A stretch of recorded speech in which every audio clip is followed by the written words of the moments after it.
First time ಎಗಿರ್ತಾ ಇದೀವಿ. ಏನೋ enjoy ಮಾಡಕತ್ತಾನ ಅನ್ಕೊಂಡ್ರೆ ಕರ್ಕೊಬಂದು ಇಲ್ಲಿ ಎಗರಿಸ್ತಾರೆ. ಫಸ್ಟ್ ಫ್ಲೋರ್ ನಿಂತ್ಕೊಂಡು ಕೆಳಗೆ ನೋಡಿದ್ರೆ ಆಗಲ್ಲ, ಮಾಡಲೇಬೇಕಂತ ಪರಿಸ್ಥಿತಿ ದೇವ್ರ ಬರೋಕ್ಕೆ.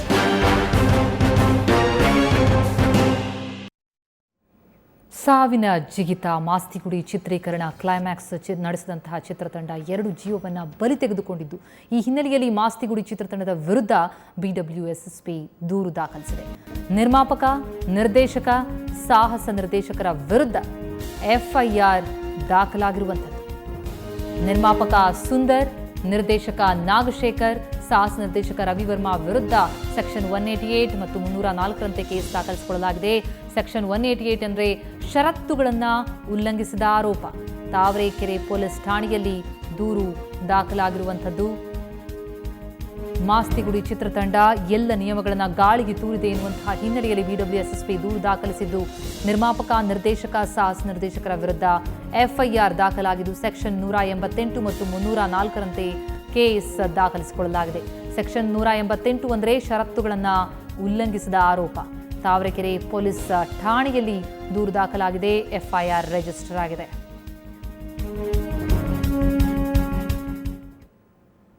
ಈ ಕುರಿತು ಇನ್ನಷ್ಟು ಮಾಹಿತಿ ನೀಡಲಿಕ್ಕೆ ನಮ್ಮ ಪ್ರತಿನಿಧಿ ರವಿ ಈಗ ನಮ್ಮೊಂದಿಗೆ ನೇರ ಸಂಪರ್ಕದಲ್ಲಿದ್ದಾರೆ. ರವಿ, ಈಗ ದೂರೇನು ದಾಖಲಾಗಿದೆ, FIR ದಾಖಲಾಗಿರುವಂಥದ್ದಾದರೆ ಪ್ರಮುಖವಾಗಿ ಯಾವೆಲ್ಲ ಮಾನದಂಡಗಳನ್ನು ಇಟ್ಕೊಂಡು ಯಾವೆಲ್ಲ ತಪ್ಪುಗಳನ್ನು ಆಧರಿಸಿ ಈ FIR ದಾಖಲಾಗಿದೆ ಅಂತ?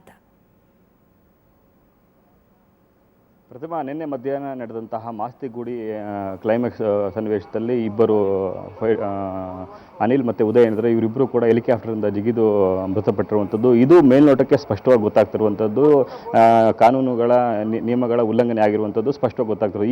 ಈ ಒಂದು ಹಿನ್ನೆಲೆಯಲ್ಲಿ ಈಗಾಗಲೇ BWSSP ಕೂಡ ಒಂದು ದೂರನ್ನು ಕೂಡ ದಾಖಲಿಸಿರುವಂಥದ್ದು, ಮತ್ತು ತಾವರೆಕೆರೆ ಪೊಲೀಸರು ಕೂಡ ಒಂದು ಸ್ವಯಂ ಪ್ರೇರಿತವಾಗಿ ಒಂದು ದೂರನ್ನು ಕೂಡ ದಾಖಲಿಸಿರುವಂಥದ್ದು.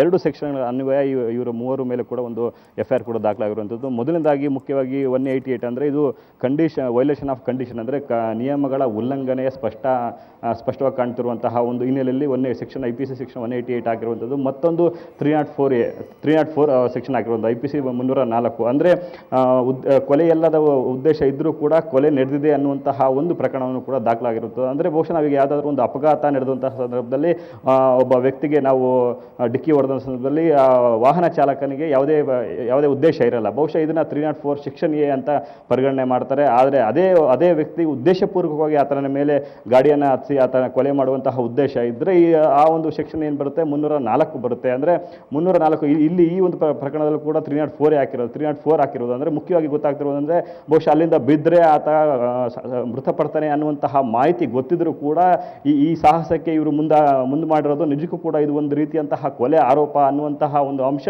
ಈಗಾಗಲೇ ಗೊತ್ತಾಗಿರುವಂಥದ್ದು. ಈ ಒಂದು ಹಿನ್ನೆಲೆಯಲ್ಲಿ ಕೂಡ ತಾವರೆಕೆರೆಯಲ್ಲಿ ಈ 2 ಸೆಕ್ಷನ್ಗಳ ಅನ್ವಯ ಈಗಾಗಲೇ FIR ದಾಖಲಾಗಿರುವಂಥದ್ದು. ಪ್ರಮುಖವಾಗಿ ಈ ಒಂದು ಮಾಸ್ತಿಗುಡಿ ಪ್ರೊಡ್ಯೂಸರ್ ಇದ್ದಾರೆ ಸುರೇಶ್ ಮತ್ತು ಗುಣಶೇಖರ್ ನಿರ್ದೇಶಕರಿದ್ದಾರೆ, ಮತ್ತು ಸಾಹಸ ನಿರ್ದೇಶಕ ಇದ್ದಾರೆ ರವಿವರ್ಮ ಕುಮಾರ್. ಇವರು ಮೂವರು ವಿರುದ್ಧ ಕೂಡ FIR ದಾಖಲಾಗಿರುವಂಥದ್ದು.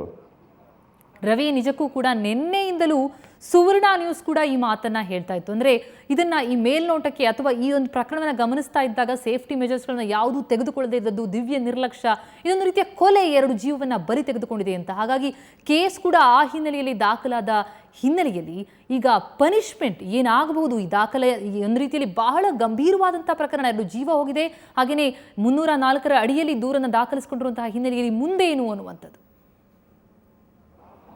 ಖಂಡಿತವಾಗೂ ಈಗಾಗಲೇ IPC ಸೆಕ್ಷನ್ 304ರ ಅಡಿಯಲ್ಲಿ ಈಗಾಗಲೇ FIR ಕೂಡ ದಾಖಲಾಗಿರುವಂಥದ್ದು. ಮೊದಲನೇದಾಗಿ ಪೊಲೀಸರು ಈಗಾಗಲೇ FIR ಅನ್ನು ದಾಖಲಿಸಿಕೊಂಡು ಲಿಖಿತವಾಗಿ ಕೆಲವರ ಹೇಳಿಕೆಗಳನ್ನು ಕೂಡ ಪಡ್ಕೊಂಡಿರುವಂಥದ್ದು. ಮತ್ತು ಆರಂಭಿಕವಾಗಿ ಅಂದರೆ 2 ಮೃತ ದೇಹಗಳನ್ನು ಫಸ್ಟ್ಗೆ ಹೊರತೆಗಿತಾರೆ. ಆ ಬಳಿಕ ಇವರು ಪೊಲೀಸರ ಮುಂದಿನ ಕ್ರಮಗಳನ್ನು ಕೂಡ ಈಗಾಗಲೇ ಕೈಗೊಳ್ತಾರೆ ಅನ್ನುವಂತಹ ಸೂಚನೆ ಕೂಡ ಗೊತ್ತಾಗಿರುವಂಥದ್ದು. ಅಂದರೆ ಇಲ್ಲಿ ಸ್ಪಷ್ಟವಾಗಿ ಗೊತ್ತಾಗ್ತಿರುವಂಥದ್ದು, ಅವರು ಅಲ್ಲಿಂದ ಜಿಗಿದ್ರೆ ಬಹುಶಃ ಅವರ ಪ್ರಾಣಕ್ಕೆ ಅಪಾಯ ಇದೆ ಮತ್ತು ಸಂಚಕಾರ ಇದೆ ಅನ್ನುವಂತಹ ಒಂದು ಸ್ಪಷ್ಟವಾದಂತಹ ಒಂದು ಉದ್ದೇಶ ಗೊತ್ತಿದ್ರೂ ಕೂಡ ಇವರು ಈ ಒಂದು ಕೆಲಸಕ್ಕೆ ನೂಗ್ತಾರೆ, ಅಂದರೆ ಪ್ರೇರಣೆ ಮಾಡ್ತಾರೆ ಅನ್ನುವಂತಹದ್ದು ಕೂಡ ಒಂದು ಗಂಭೀರವಾದಂತಹ ಆರೋಪ ಆಗಿರೋದು. ಯಾಕಂದರೆ ಒಬ್ಬ ವ್ಯಕ್ತಿಯೊಬ್ಬನ ಜೀವಕ್ಕೆ ಇಂತಹ ಒಂದು ಮಟ್ಟದಲ್ಲಿ ಅಪಾಯ ಕಾದಿದೆ ಮತ್ತು ಅಪಾಯ ಕಾಡಬಹುದು ಅನ್ನುವಂತಹ ಒಂದು ಸಣ್ಣದೊಂದು ಮಾಹಿತಿ ಇದ್ದರೂ ಕೂಡ ಅದರ ಜವಾಬ್ದಾರಿ ಹೊತ್ತಂತಹ ನಿರ್ದೇಶಕರು ಮತ್ತು ಪ್ರೊಡ್ಯೂಸರ್ ಏನಿದ್ದಾರೆ ಇವರಿಬ್ಬರು ಕೂಡ ನೇರವಾಗಿ ಅವರಿಬ್ಬರನ್ನು ಕೂಡ ಅಲ್ಲಿಂದ ಜಿಗಿರಿ ಅನ್ನುವಂತಹ ಒಂದು ಪ್ರೇರಣೆ ಮಾಡಿರುವುದು ಇಲ್ಲಿ ಸ್ಪಷ್ಟವಾದಂಥ ಗೊತ್ತಾಗ್ತಿರುವಂತಹ ಅಂಶ. ಈ ಒಂದು ಹಿನ್ನೆಲೆಯಲ್ಲಿ ಈಗಾಗಲೇ FIR ಕೂಡ ದಾಖಲಾಗಿರುವಂಥದ್ದು. 2 ಮೃತದೇಹಗಳನ್ನು ಹೊರತೆಗೆದ ಬಳಿಕ ಮರಣೋತ್ತರ ಪರೀಕ್ಷೆ ಬಳಿಕ ಈ ಪೊಲೀಸರು ಕೂಡ ಈ ಮೂವರನ್ನು ಕೂಡ ಅರೆಸ್ಟ್ ಮಾಡೋ ಸಾಧ್ಯತೆ ಹೆಚ್ಚಾಗಿರುವಂಥದ್ದು. ತನಿಖೆ ಸಂದರ್ಭದಲ್ಲೇ ಈ ಸೆಕ್ಷನ್ಗಳು ಬದಲಾಗುವಂತಹ ಸಾಧ್ಯತೆ ಕೂಡ ಗೊತ್ತಾಗ್ತಿರುವಂಥದ್ದು. ಯಾಕಂದರೆ ಉದ್ದೇಶಪೂರ್ವಕವಾಗಿ ಮಾಡಿರುವಂತಹ ಈ ಒಂದು ಕೊಲೆ ಪ್ರಕರಣ ಆಗಿರುವಂತಹ ಕಾರಣಕ್ಕೋಸ್ಕರ ಪೊಲೀಸರು ಬಹುಶಃ ಯಾವುದೇ ಒಂದು ನ್ಯಾಯಾಲಯದ ಅನುಮತಿ ಪಡ್ಕೊಂಡು 304 ಏನಿದೆಯಲ್ಲ ಅದನ್ನು 302 ಅಂದರೆ ಕೊಲೆ ಅನ್ನುವಂತಹ ಒಂದು ಮಟ್ಟದಲ್ಲೂ ಕೂಡ ಪೊಲೀಸರು ಸೆಕ್ಷನ್ಗಳನ್ನು ಬದಲಾವಣೆ ಮಾಡುವಂತಹ ಸಾಧ್ಯತೆ ಹೆಚ್ಚಾಗಿರುವಂಥದ್ದು. ಈ ಒಂದು ಪ್ರಕರಣದಲ್ಲಿ ಸ್ಪಷ್ಟವಾಗಿ ಗೊತ್ತಾಗ್ತಿರುವಂಥದ್ದು, ಅವರಿಬ್ಬರು ಕೂಡ ಅಲ್ಲಿಂದ ಜಿಗಿದ್ರೆ ಅವರ ಜೀವಕ್ಕೆ ಅಪಾಯ ಇದೆ ಅನ್ನುವಂಥದ್ದು ಗೊತ್ತಾಗಿದ್ದರೂ ಕೂಡ ನಿರ್ದೇಶಕರು ಮತ್ತು ಪ್ರೊಡ್ಯೂಸರ್ ಮತ್ತು ಸಾಹಸ ನಿರ್ದೇಶಕರು ಇವ್ರು ಮೂವರು ಕೂಡ ಪ್ರೇರಣೆ ಮಾಡಿರೋ ಕಾರಣಕ್ಕೋಸ್ಕರ ಅವರು ಅಲ್ಲಿಂದ ಜಿಗಿತಾರೆ ಅನ್ನುವಂತಹದ್ದು ಸ್ಪಷ್ಟವಾಗಿ ಗೊತ್ತಾಗ್ತದೆ. ಮತ್ತು ಅವರು ಹೆಲಿಕಾಪ್ಟರ್ ಏರುವ ಮುನ್ನವೂ ಕೂಡ ಮಾಧ್ಯಮಗಳ ಜೊತೆ ಕೂಡ ಮಾತನಾಡಿರುವಂಥದ್ದು, ನನಗೆ ಈಜು ಬರಲ್ಲ, ನೋಡೋಣ, ದೇವ್ರ ಮೇಲೆ ಭಾರ ಹಾಕಿದ್ದೀನಿ ಅನ್ನುವಂತಹ ಒಂದು ಮಾತು ಇದೆಯಲ್ಲ, ಇದು ಕೂಡ ಪೊಲೀಸರ ತನಿಖೆಯಲ್ಲಿ ಒಂದು ಹೇಳಿಕೆಯಾಗಿ ಪರಿಗಣನೆ. ಯಾಕಂದರೆ ಯಾವುದೇ ಒಂದು ವಿಷಯಕ್ಕೆ ಸಂಬಂಧಪಟ್ಟಂತೆ ಅದರ ಮಾಲೀಕರು ಅಂತೇಳಿ ಪ್ರೊಡ್ಯೂಸರ್ ಕರೀತಾರೆ, ಇವರ ಎಲ್ಲ ಜವಾಬ್ದಾರಿ ಕೂಡ ಚಿತ್ರತಂಡದ ಮೇಲಿರುವಂಥದ್ದು. ಅಂದರೆ ಚಿತ್ರತಂಡದಲ್ಲಿ ಏನಾದರೂ ಆಗುವವುಗಳಾದರೆ ಎಲ್ಲವನ್ನೂ ಕೂಡ ಇವರೇ ಜವಾಬ್ದಾರಿ ಹೊರಬೇಕಾಗಿರುವಂಥದ್ದು. ಈ ಒಂದು ಹಿನ್ನೆಲೆಯಲ್ಲೂ ಕೂಡ ನೇರವಾಗಿ ಪ್ರೊಡ್ಯೂಸರ್ ಮತ್ತು ನಿರ್ದೇಶಕರಾದರೆ ಇವರಿಬ್ಬರು ಕೂಡ ಈ ಒಂದು ಪ್ರಕರಣದಲ್ಲಿ ನೇರವಾಗಿ ಆರೋಪಿಗಳಾಗಿರುವಂಥದ್ದು. ಮತ್ತು ಒಂದು ವೇಳೆ ಇದು ಪ್ರಕರಣ ಸಾಬೀತಾದರೆ ಸುಮಾರು 10 ವರ್ಷಗಳ ಕಾಲ ಇವರು ಜೈಲು ಶಿಕ್ಷೆಯನ್ನು ಕೂಡ ಅನುಭವಿಸೋದು ಗ್ಯಾರಂಟಿ ಆಗಿರುವಂಥದ್ದು. ಪ್ರತಿಮಾ, ತಾವು ಅಂತ ಇದ್ರೆ ಇದು ಪ್ರಮುಖವಾದಂತಹ ವಿಚಾರ. ಈ 304 ಸೆಕ್ಷನ್ ಅಡಿಯಲ್ಲಿ ಈಗ FIR ದಾಖಲಾಗಿದ್ರು ನಂತರ ತನಿಖೆಯ ಹಂತದಲ್ಲಿ ಸೆಕ್ಷನ್ಗಳು ಬದಲಾಗುವ ಸಾಧ್ಯತೆ ಇರುತ್ತೆ. ಒಂದೊಮ್ಮೆ 302 ಅಡಿಯಲ್ಲಿ ಆದರೆ ಇದು ಕೊಲೆ ಎನ್ನುವಂಥದ್ದು. ಅಂದರೆ ಈ ರೀತಿಯಲ್ಲಿ ಬಹಳ ಗಂಭೀರ ಸ್ವರೂಪ ಪಡೆದುಕೊಂಡಂತಹ ಹಿನ್ನೆಲೆಯಲ್ಲಿ ಯಾರೆಲ್ಲರ ಮೇಲೆ ಪ್ರಮುಖವಾಗಿ ಇಲ್ಲಿ ಕೇಸ್ ದಾಖಲಾಗುತ್ತೆ, ಜೊತೆಗೆ ಶಿಕ್ಷೆ ಯಾವ ಮಟ್ಟಕ್ಕೆ ಹೋಗಬಹುದು ಅಂತ?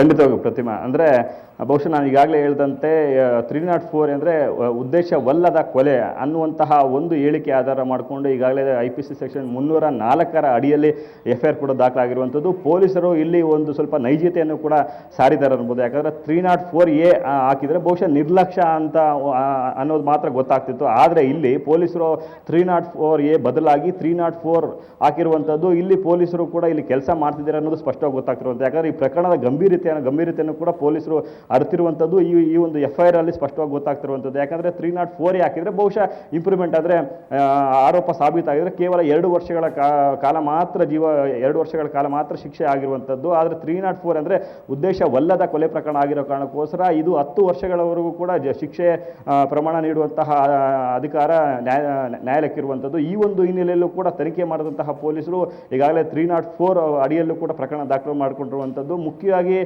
ಏನು ಈ ಒಂದು ಸಿನಿಮಾದ ಮೇಲುಸ್ತುವಾರಿ ಹೊತ್ತಿರುವಂತಹ ನಿರ್ಮಾಪಕರು ಮತ್ತು ನಿರ್ದೇಶಕರು ಮತ್ತು ಅವರಿಬ್ಬರನ್ನು ಕೂಡ ಹೆಲಿಕಾಪ್ಟರ್ಗೆ ಹತ್ತಿದಂತಹ ಸಾಹಸ ನಿರ್ದೇಶಕರಾದರೆ ಇವ್ರ ಮೂವರ ಮೇಲೂ ಕೂಡ FIR ದಾಖಲಾಗಿರುವಂಥದ್ದು. ಮತ್ತೊಂದು ಪ್ರಮುಖವಾದಂತಹ ವಿಚಾರ ಅಂದರೆ ಇವರಿಗೆ ಪ್ರೇರಣೆ ನೀಡಿದಂತಹ ಹೆಲಿಕಾಪ್ಟರ್ ಡ್ರೈವರ್ ಇರ್ಬೋದು ಮತ್ತು ಅಲ್ಲಿ ಇಬ್ಬರನ್ನು ಕೂಡ ತಳ್ಳಿದ ಅಂಶಗಳೇನಾದರೂ ಒಂದು ವೇಳೆ ಪತ್ತೆ ಆದರೆ ಬಹುಶಃ ದುನಿಯಾ ವಿಜಯ್ ಅವರ ಮೇಲೆ ಕೂಡ ಈ FIR ತಿರುಗು ಬೀಳುವ ಸಾಧ್ಯತೆ ಹೆಚ್ಚಾಗಿರುವಂಥದ್ದು ಇಲ್ಲಿ ಸ್ಪಷ್ಟವಾಗಿ ಗೊತ್ತಾಗ್ತಿರುವಂಥ. ಯಾಕಂದರೆ ಬಹುಶಃ ಈ ಚಿತ್ರ ಅಂದರೆ ಇಂತಹ ಒಂದು ಪ್ರಕರಣಗಳಲ್ಲಿ ಅವರು ಆ ರೀತಿಯ ಹೆಲಿಕಾಪ್ಟರ್ ಹತ್ತಿರ ಅಲ್ಲಿಂದ ಧುಮುಕೋದಕ್ಕೆ ಪ್ರೇರಣೆ ಯಾರು ಮಾಡ್ತಾರೋ ಅವರು ಎಲ್ಲರೂ ಕೂಡ ಈ ಪ್ರಕರಣದಲ್ಲಿ ಪ್ರಮುಖವಾದಂತಹ ಆರೋಪಿಗಳಾಗಿರ್ಬೋದು, ಸ್ನೇಹಿತರಾಗಿರ್ಬೋದು. ಯಾಕಂದರೆ ಇವರಿಬ್ಬರು ಕೂಡ ಮೃತಪಟ್ಟಂತಹ ಅನಿಲ್ ಉದಯ್ ಇದ್ದಾರೆ, ಇವರು ಎಲ್ಲರೂ ಚಿತ್ರತಂಡಕ್ಕೆ ಪರಿಚಿತರಾಗಿರುವಂಥದ್ದು ಎಲ್ಲರೂ ಕೂಡ. ಆದರೆ ಕಾನೂನಿನ ಅಡಿನಲ್ಲಿ ಅವರ ಸಾವಿಗೆ ನೇರವಾದಂತಹ ಕಾರಣ ಹೊರಬೇಕಾದಂತಹ ಚಿತ್ರತಂಡ ಮತ್ತು ನಿರ್ದೇಶಕರು ಮತ್ತು ನಿರ್ಮಾಪಕರಾಗಿರೋ ಕಾರಣಕ್ಕೋಸ್ಕರ ಇವರಿಬ್ಬರು ಮತ್ತು ಈಗಾಗಲೇ ರವಿ ವರ್ಮ ಕುಮಾರ್ ಸಾಹಸ ನಿರ್ದೇಶಕರು ಅವ್ರ ಮೇಲೆ ಕೂಡ ಈಗ FIR ದಾಖಲಾಗಿರುತ್ತೆ. ಮತ್ತು ಇವ್ರ ಮೂವರನ್ನು ಕೂಡ ಹೊರತುಪಡಿಸಿ ಬಹುಶಃ ಆ ಹೆಲಿಕಾಪ್ಟರಲ್ಲಿ ಇದ್ದಂತಹ ಡ್ರೈವರ್ ಮತ್ತು ಅಲ್ಲಿದ್ದಂತಹ ಒಬ್ಬ ಕ್ಯಾಮ್ರಾಮನ್ ಇದ್ದಾನೆ ಮತ್ತು